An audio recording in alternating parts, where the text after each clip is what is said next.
Everybody I speak to, every blogger I work with has no idea where their real power is, where their real talent and brilliance is. The place where you're going to find the most leverage and the most revenue are places where you don't even give it a second thought. It's like breathing. It's like a fish being in water and thinking, I don't know how to swim, because it's just all they do. That was Casey Benedict, and this is episode 80 of the Chopped Podcast.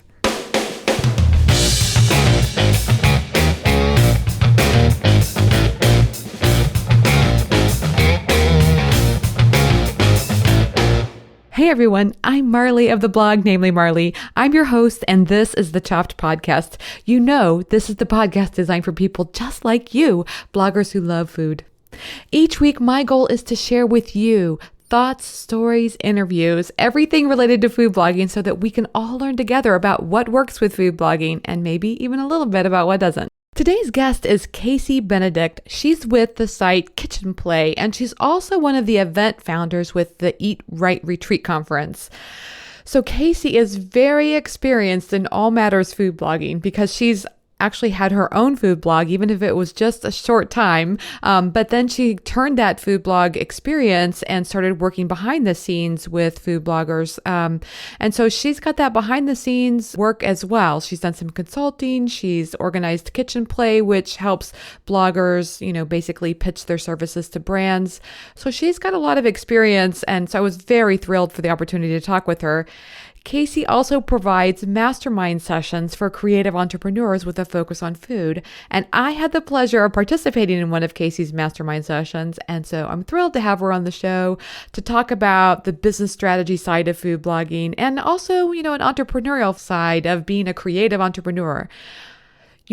I like to include click to tweet quotes in the show notes page. I'm sure you've seen them. And there are a lot from today's show because Casey is just one of those people. It seems like the things that she says are very quotable and very good stuff. She's very inspired by what she does. And I think it comes across when you hear her talk. We talked about fear and resistance, which is actually kind of appropriate since Kara and I talked about that same topic on Fry Chats last week. So, that kind of thing, fear and resistance, can really hold us back. And so Casey and we talk about the importance, believe it or not, of delegating. And not just because you need to be delegating the work to free up your mind. Casey also points out the importance of practicing being in charge. In other words, delegating can give you the important experience of saying, this is how I want it done, and this is how I want you to do it. So I think that's really an interesting perspective, and I really like that. It's a different mindset that has to be embraced, but it's so doable.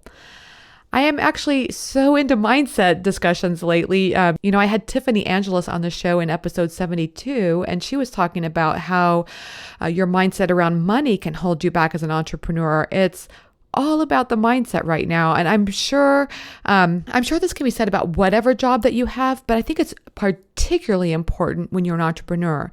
Because if you're thinking that you're not good enough or that you're not capable of doing things effectively, that mindset will creep through and derail your efforts. Mindset can make such a huge difference in everything, including even just like how you approach your day.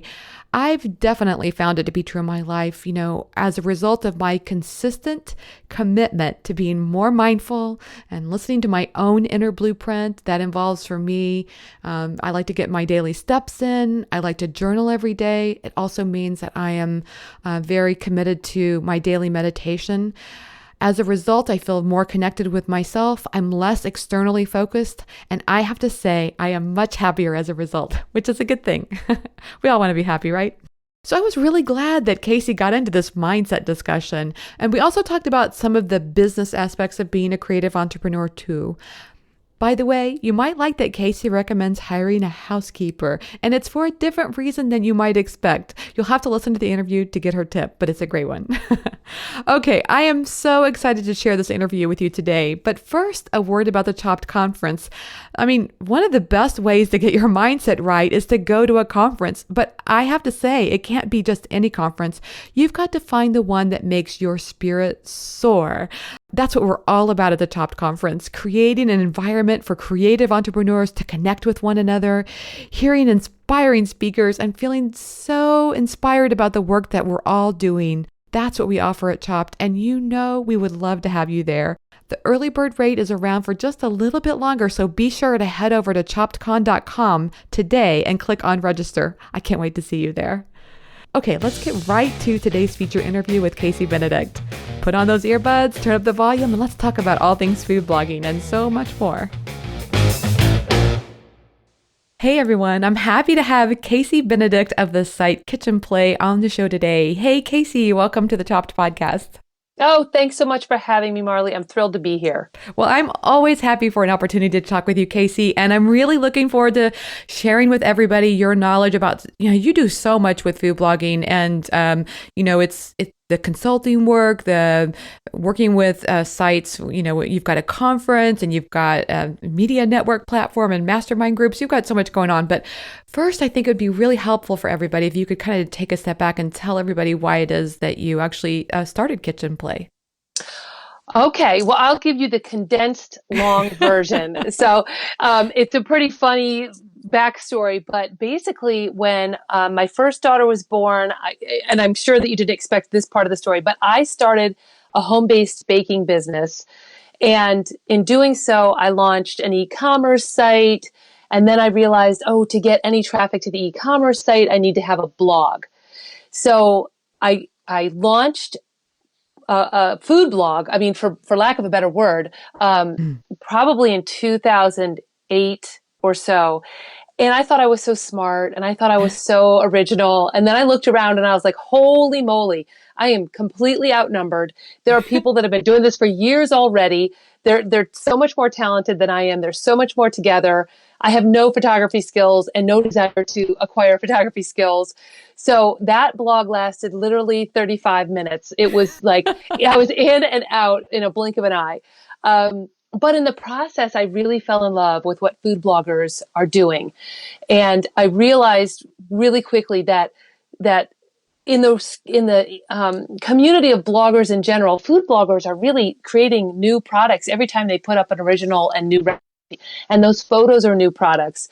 And fast forward a little bit, I was invited to a food blogger retreat to present a food photography showcase. And while I was there, I had the opportunity to sit in on a session where PR agents and brand PR marketing people inside of brands were on a panel, and the bloggers were in the audience, and there was so much emotion in that room and so much disconnect, and clearly the desire was there to work together, but neither side quite knew how to navigate this new world. The bloggers were very upset that they weren't being paid anything or not enough. They were upset that they didn't know how to get in front of the brands. The brands didn't know how to vet and curate, vet and sort of like create lists of the bloggers they wanted to work with because they're so swamped. The bloggers were being rejected and that hurt. So all of this sort of mixed together in my brain. And I thought, I can do that. I can pitch the bloggers' work to the brands. Yeah. And see, and so that's where Kitchen Play was born. And it was funny because we started out offering these really programmatic approaches to blogger brand relationships. Like one was called the Progressive Party, where we would have one brand and all their product would be in 6 different courses: entree, salad, soup, dessert, which the dessert part got really interesting when we featured olives one time. But it was very scripted, like very, not scripted, but structured. And since then it's loosened up quite a bit. The brands take the lead on theme and they know what they want to present. But what was great is I could pitch different bloggers' work, and if they were turned down, the blogger didn't even know. They weren't even, they didn't feel that sting of the rejection. And if they were accepted into the program, then I was getting them paid, which from the very get-go was one of my biggest missions. Was I want to be an advocate and a supporter of what food bloggers are doing. Bottom line is I want to get them compensated for the work because P.S. when I started, I realized again that this was a new product they're making every time. It's different than most types of blogging. And for the most part, food bloggers are just really connecting with their audience in a great way. So that's kind of the long slash condensed version of how Kitchen Play got started. Well, it's such a great story because, I love stories that have a meandering path like that. Like you started out with one mission in mind, but then you switched and changed courses. And that, Yeah. I think that's really perceptive. Yeah. And I have to say it has evolved over the years, which any good business should evolve. So it's interesting to look back and see where we've come. And my conference, Eat Right Retreat, was really launched at pretty much the same time that Kitchen Play was. And I say my conference, but that's something I co-founded with a partner, Robin Webb. But all part of the same idea of let's get bloggers and brands talking to one another. Let's try to tame the wild, wild west atmosphere that's out there. And so however we've had to pivot along the way, we've done so and continue to try to support bloggers in any way, shape, or form. And don't you think in some ways, it seems to me like you're creating a sort of professionalism around food blogging as well. With the Eat Right Retreat, there's a lot of speakers who come that talk about the business side of blogging. Yes, absolutely. And what's interesting, that is part of the evolution of the industry, I feel. I think you're right. Yeah, first, it's a lot about content. It's a lot about how do we take pristine photos? How do we write really sharp copy? How do we create recipes? And now it's, to me, to my mind, the need has risen above those topics to how do I create a sustainable business? How do I streamline my processes? How do I outsource? All of those kinds of things. But yeah, at the same time, still focusing on that professionalism, still focusing on how to maintain a certain, standard across the board with the people that we partner with on both sides of the aisle, the brands and the bloggers. That's great. And I love what you said about how you really think a good business should be, evolving over time. Because I think there's sometimes, like for myself in the creation of the work that I'm doing, I have this tendency to think that I have to be on the path. I need to know everything and be on like a singular path. And in reality, I think meandering and also, being aware of what's going on in the environment around you and reacting to that is so important. Yes, absolutely. And how can you know what new technology, what new platform, what new channel is going to show up? Yeah. Right. Absolutely. So it's good to pay attention to where you think you want to go and also to be open to that flexibility and malleability of, okay, what is my community asking of me? What is the industry asking of me? What is my ideal client asking of me? So all of those things definitely factor into, I don't think you'll get to the end of the road and go, boy, that was a straight shot and I planned every step. I think it's got to be like, whoa, I planned that and something else totally happened and took my, some other wind filled my sails and there we go. And here we are. Yeah. Yeah. And that's kind of fun. I think if you're an entrepreneur, which I know that you are, you have to enjoy that. I mean, that has to be part of the sort of the thrill of it or the allure of it is everything isn't so structured and set in stone every day. Yeah, exactly. And so, okay, can you describe for everybody everything that you do? Because I know that, you just mentioned the Eat Right Retreat and we talked about Kitchen Play, but you also do like mastermind work and I think you do some one-on-one consulting with food bloggers as well, don't you? Yes, absolutely. So in the course of paying attention to what's going on in the industry and developing what we do at Kitchen Play, one of the main sources of income for bloggers are the custom programs that we put on. And they'll come, we might have 5 a month, we might have 1 per month. So I recognized a few years ago that relying on those custom programs as the only source of work for bloggers was not going to cut it.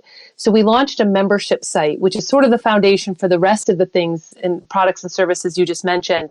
And the membership site is wonderful because it allows us to empower bloggers to put themselves in front of our brand partners without waiting for that custom program to come along. That 10 blogger, everybody's talking about a certain type of popcorn gig. Mm-hmm. So it's a much more proactive experience and opportunity for bloggers. So our members at a certain level have access to what we call our pitch service, and we streamline the whole process. They can access the pitch. It's a form, and it's really fill in the blank. We make it just about as easy as it can be. We ask you all the right questions, so there's not too much It's not very labor intensive. You fill it out to your best ability. We take that plus some of your uploaded gorgeous food photography, and we create a newsletter that goes out to roughly 1,000 brand contacts, agency contacts, agricultural commodities, you name it. I mean, we have so many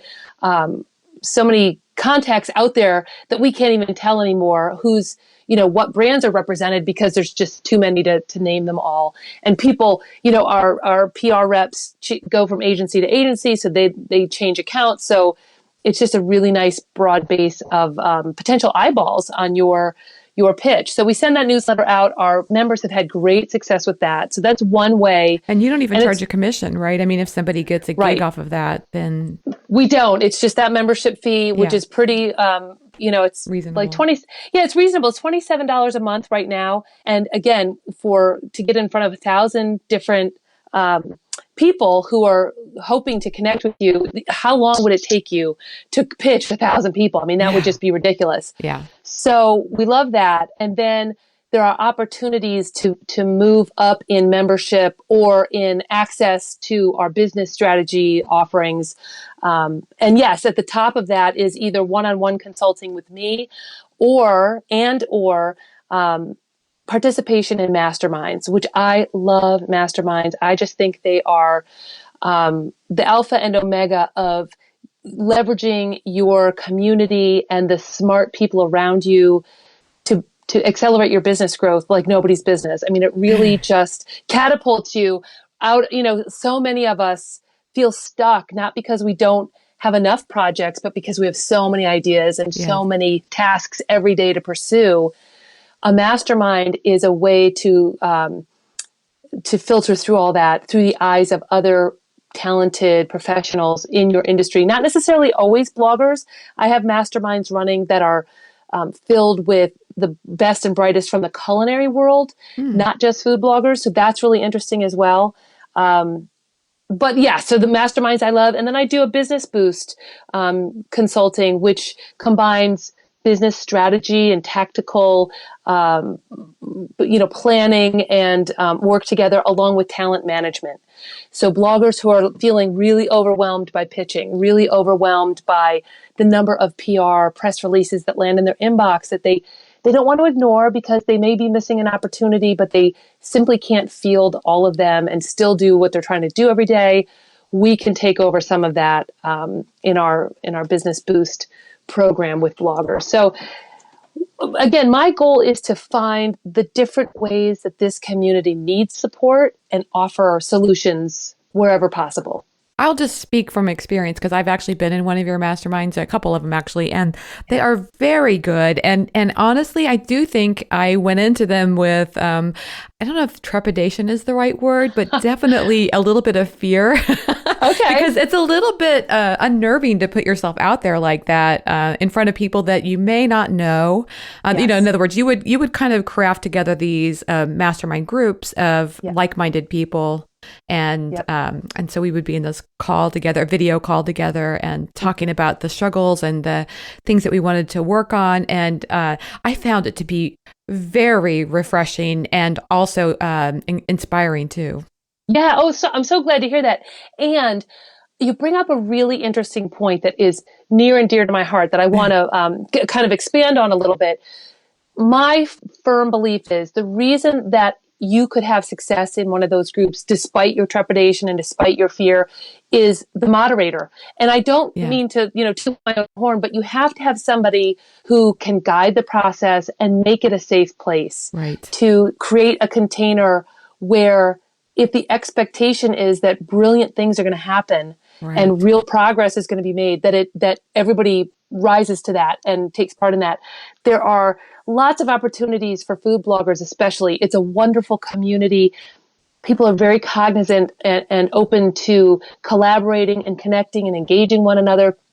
The risk is if you don't have the right facilitation, you don't have the right moderation, somebody can come in and cannibalize the group. They're really needy and they don't give back a lot, or they veer off topic. Judgment can come into play. They veer off topic. Suddenly it becomes, well, we're all going to have a glass of wine and sort of kvetch about, the brands that irritate us or whatever it might be. And while that can be cathartic sometimes, it's not going to move you forward like you Right. want. When you really plug into the right group and you've got the right leadership, oh my gosh, it's electric. So I'm glad that you had that experience, and I just can't wait to do more of that for the community. Well, and Casey, another thing I really appreciate about your moderating skills is that you have the right balance between positive thinking and, but it's also not magical thinking either. It's not like, you can just do anything. You're very good at like picking out the things that the person can do and really helping to kind of create a path to make that happen. Yeah. And sometimes and this might be part of like trepidation to come into an experience like that, is it's good strategy, good business model and professional development has a lot to do with mindset. Yes. And if you're not ready for that, or if you're not expecting that, or if somebody doesn't address that, you could have all the strategy thrown at you possible and you can't implement it because there's something that that's holding you back that you may not even acknowledge or know it's there.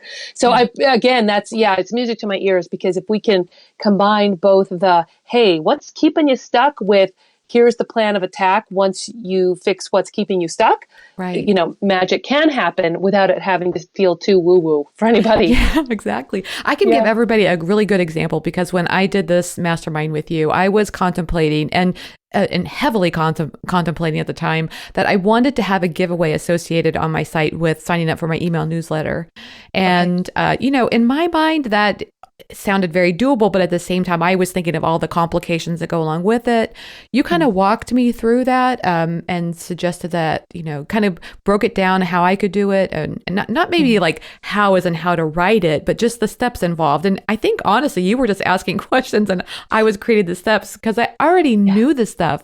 It was just probably fear that was holding me back. And you kind of that fear just went away as I was talking to you. So it was great. Oh, good. Yeah. Well, and that's lovely, because sometimes it is just about having a sounding board, having that feedback. Right. I can guarantee you that all of us have the answers already. Yeah. We have them, but a lot of times they're buried. They're buried under, oh my gosh, I've got too much to do today. I can't pay attention to whatever is deeper. Or they're buried under fear. They're buried under, I've already spent too much money on this blog. How can I possibly invest more? And it's really validating to have somebody even just asking you questions that make sense to you. Yeah. That's validating, and that empowers you to well, I do know the answer to that. And boy, I know, and that answer leads me to 3 more answers and 3 more steps I can implement. So, that's music to my ears. I love hearing that. Well, and now I actually did that. I launched that giveaway, and I'm happy to report that we now have over 2,000 subscribers to the email list. That's amazing. I felt really good about it. I mean, I know some people probably have a lot more subscribers than that, but for me, it was work to get to that point. So it felt really good. No, listen, I went to a conference by Tori Johnson. She does Deals and Steals on Good Morning America. And she was talking about how she has an email list in the tens of thousands. And she wrote a new book, and she wanted to, she had to develop an email list just for that book. And she said she went through the same thing of, I've already done the work for this 20,000 person email list, but I've got to start from scratch. And I don't know if it was her or her colleague said, we just need one. We'll just sign one person up, and that's more than 0. And then you get 10 people signed up, and that's more than 1. And then you get 20 people. So I think 2,000 is fabulous, and it's just momentum to keep going and keep growing that list. Yes. And kudos to you for following through on it. That's another piece of the puzzle that can be sometimes hard to manage, is the actual, accountability piece. Yeah. It's true. And I just wanted to point out too, like I have done a lot of consulting work for companies. And so I'm very used to the concept of working from home, because I've had a lot of people who are, oh, you work from home. I could never do that. I'm very disciplined. I'm really good. Okay. However, working from home for myself is like, the lid is off. It's very challenging because, you are the one being the boss going, I want these 5 things done today. And it can feel a little overwhelming at times. I think working with you is something that can be very helpful for that. Oh, thank you. Yeah, I agree. It's and there's something interesting about, you could have 5 tasks And if they're assigned to you by an outside, employer or Yes. source, Yes. you feel like, well, I'm obligated to get these 5 done. It's my Right. duty. And then when it's yours, and you're assigning it, there's a validation piece that isn't always automatic. What It is isn't that? Why always. is that? Well, I think that's fear. I think we're not used to Oh, validating for ourselves internally. Number one, we look right. for external validation, which is okay when that comes, but it's not reliable either. Right. Um, and so I think we downplay, well, if it's somebody else's task, there's import to it. There's like heft to it. If it's Right. our tasks, well, I just made this up. How do I Yes. know that this is important? How do I know this is the right thing for me to be doing? Yes. So in that way, I think having a sounding board is helpful too, to say, yes, you are on the right path, but also to remind you, like, what do you have to believe to be the person you need to be to get this done? Who do you have to be? What kind of leader do you have to be? What kind of, how are you going to inspire yourself? Or do you need to bring on people to get this done? And sometimes when we're alone, it's hard to validate those conversations, like even those questions, let alone the answers. Yeah, exactly. I'm just curious then, can you talk, I mean, in generalities, obviously, about some of the biggest stumbling blocks that you've seen so far from people who are trying to make that leap from, maybe they're currently a hobby blogger and they're trying to make that leap to professional? Yes, I would say number one, it's thinking small. And by thinking small, I mean the I love this notion idea that I just came up with, or just occurred to me recently, that a blog is rarely the answer, but it's typically an awakening.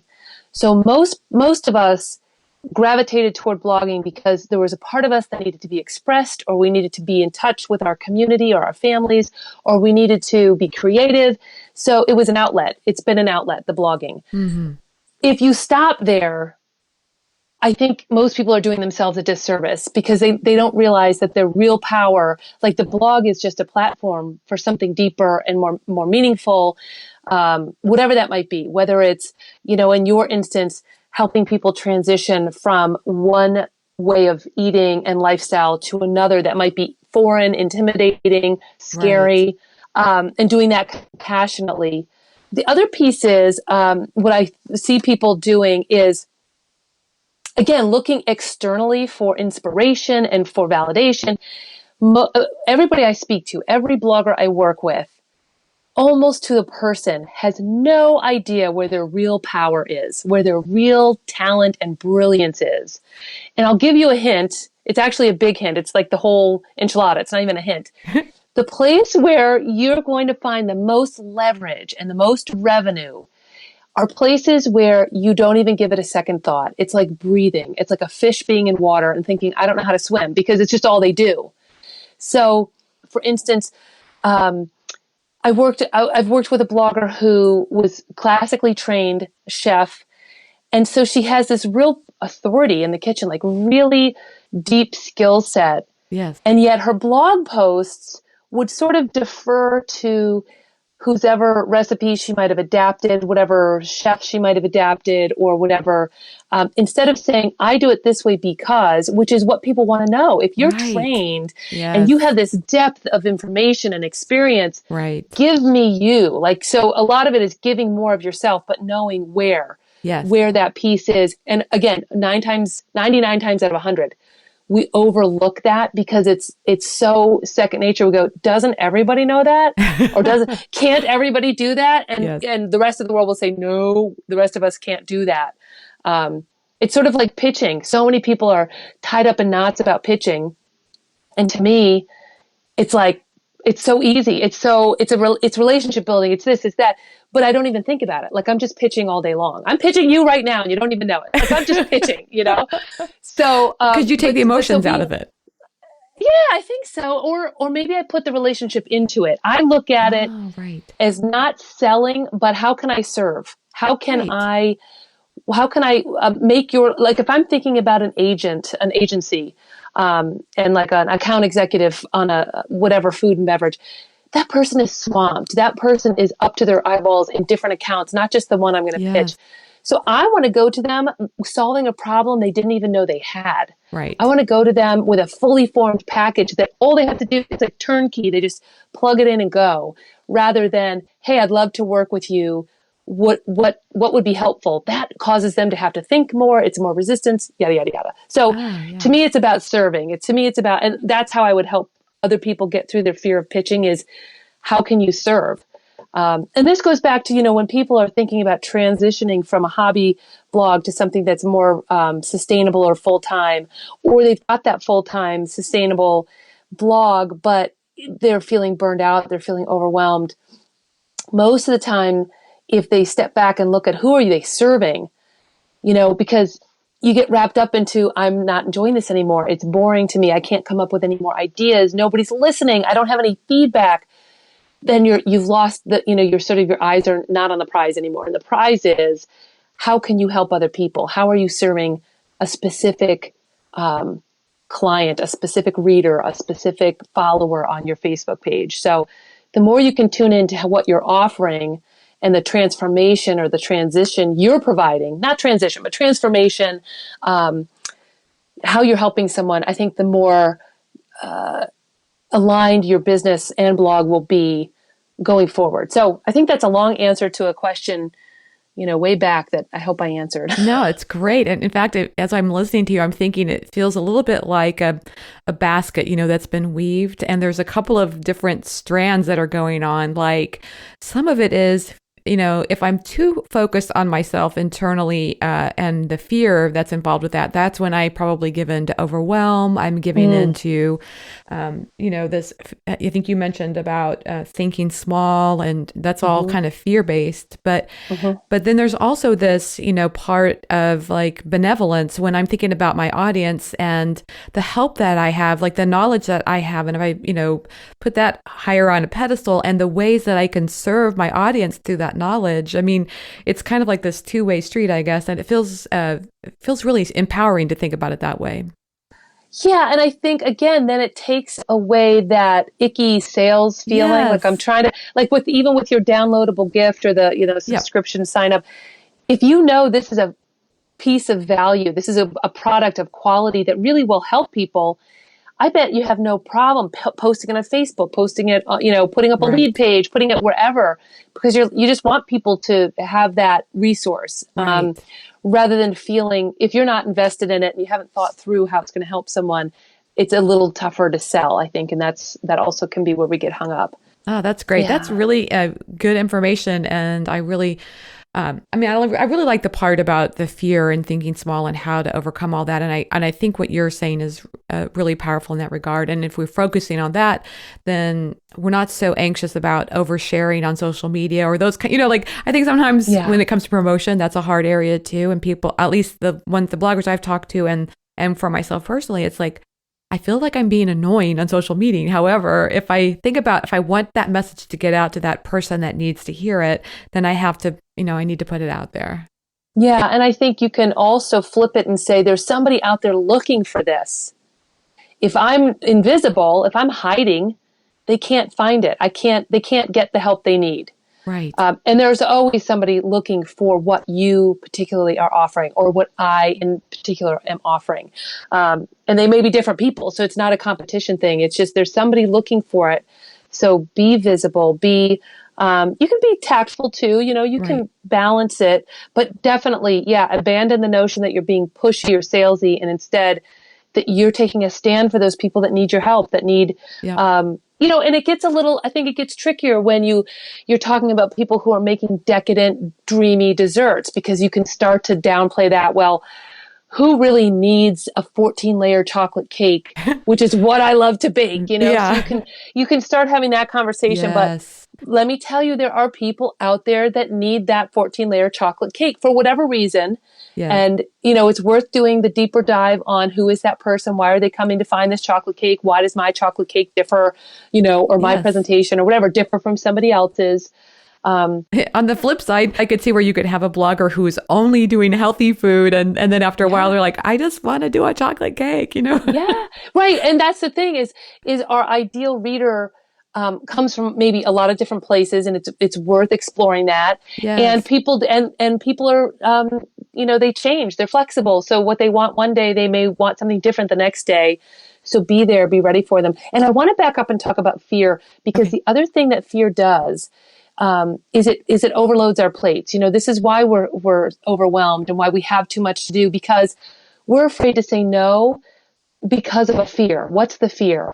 If I say no to this, maybe, my ad revenue will go down. If I say I'm not serving this niche anymore, if I narrow down too much, then I will alienate people who, frankly, may not have been serving you well anyway. They weren't clicking on your ads. They're not coming to your site a whole lot. So, Right.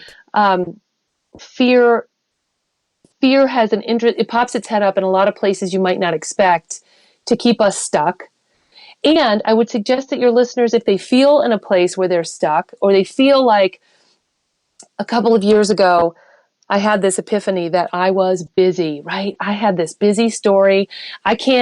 I'm sorry, honey, I can't cook dinner tonight because I'm busy. And I Yes. can't, when the student council or the PTO needs somebody to run the spring fair. No, I'm sorry, my calendar's booked. I'm so busy.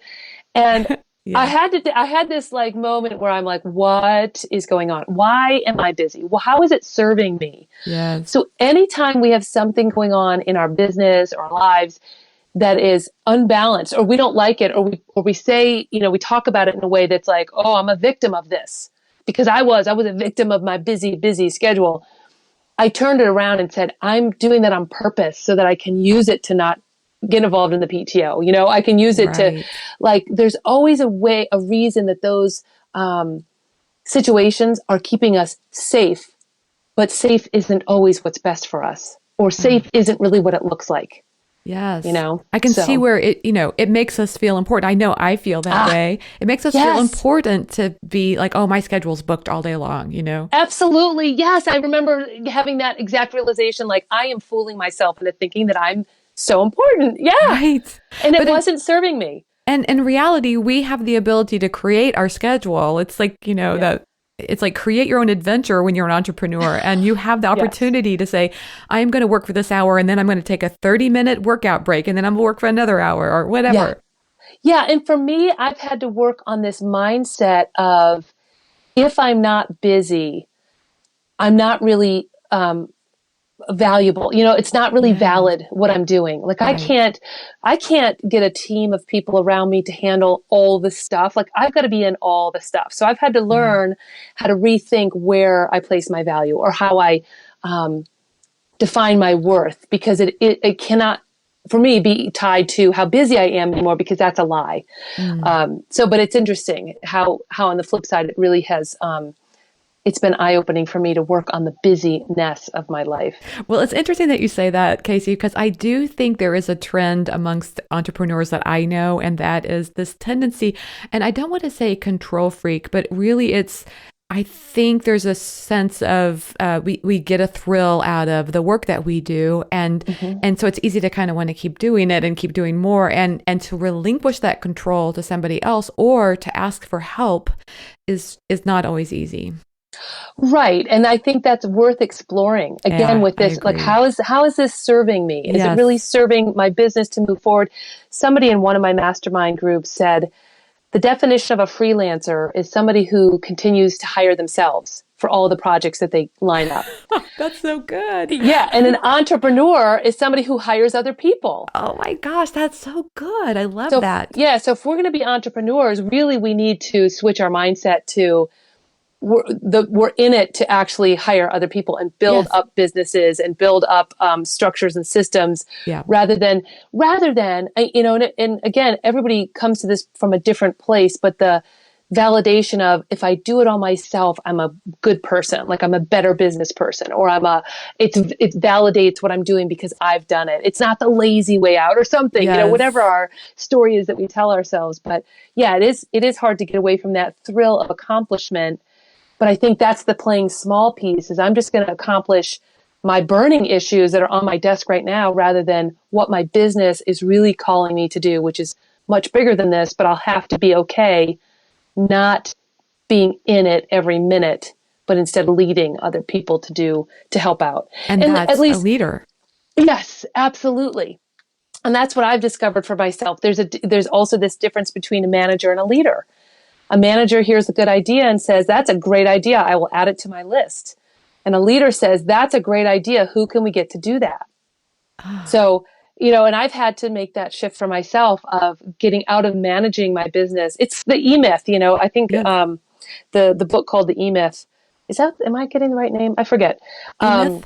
I think it's called E-Myth, and it's how we all start our business progression the same way. First, we are like the ideators, and I'm going to get this wrong because I haven't read the book in quite some time, but we're the ideators, and then we're the employees, like we are doing the jobs. Yes. And then we're the managers, and then eventually we want to be like the owner, leader who's not embroiled in the day-to-day, that we are outside of the business and leading it and shepherding it and shaping it through our vision, but we have team members and support system in place to do that. I have a great example of how that has worked for me, actually, because I was doing all my own photography and I struggled so much with it. I mean, it's like to me, I always felt like I was like a broken clock, it's right twice a day. And I felt like that's how my photography was. Like I would get it right sometimes, but I didn't always know why it was right. But I loved the results. So I finally asked my husband to help because he actually is a photographer and he's one of those technical people that really understands how the camera works. And so together, he didn't really quite get the artistry side of food photography, but he got the technical side. And so together we do this. And it's not that we haven't had the hard part about leading others is that you have to then, say, I don't really like the way this photo turned out. And that's hard to say to your husband, but we worked through all of that and we both can speak our mind. And in fact, I think our photos are much better. He has got a really great eye for things. And so we do this whole process together now. And it's much more enjoyable. I love it so much more as a result. Oh, I love that. Yeah. And the things that you've learned about leading, the skill set that you'll take to other areas of your business are astounding. Right. I even had somebody in my, the mastermind that I just mentioned, who encouraged me to hire housekeepers, like a house cleaner. Yes. Because she's like, that is an opportunity to lead. That's an opportunity to delegate. That's an opportunity to oversee and to critique. And I was like, well, then you just sold me. Like, because now I can, turn it into a business strategy that I am totally on board. Yes. But any opportunity you can have to learn those skills and to muddle through them with your husband nonetheless. Oh my goodness. I hand it to you guys. That's excellent. Yeah. And, I also heard somebody else say it helps the economy when you hire other people. In addition to you growing your leadership skills, you can also say hiring a housekeeper that maybe that's what their passion is cleaning houses. Let them do that. And it helps them have their own job or their own company. And that helps the economy grow. Yeah, absolutely. I 100% believe that whether it's the house cleaning or building my team at Kitchen Play, I'm always excited about the possibility of empowering other people, both financially as well as creatively and strategically. I love that piece. So I wonder if the hard part is knowing how to fire, like sometimes people are not working out, and to be able to say, it's hard to have those tough discussions. I know with me, I have to kind of walk myself through them when I have to have them. To be able to say, this isn't working out. Well, I think also there's a protocol for before you get to that place. Right. And I don't know the language yet either. It's something that I'm learning as I'm hiring, learning what different work styles, people's different work styles are, and honoring that.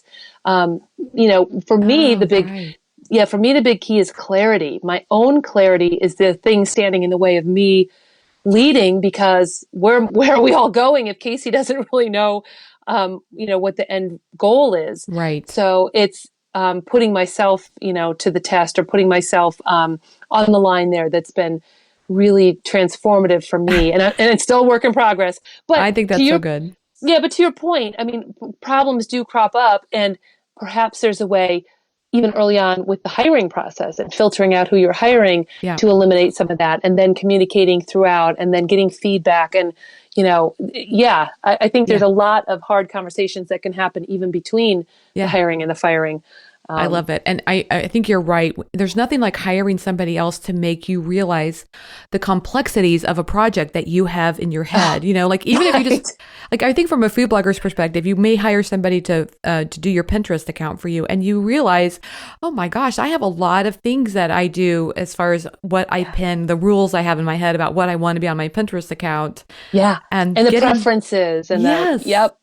And expressing that to somebody else is not always easy. So I think, here's what I think. If it doesn't work out when you hire somebody, don't throw the baby out with the bathwater and go, I'm never hiring somebody again. Just kind of understand what went into that and fix it for next time.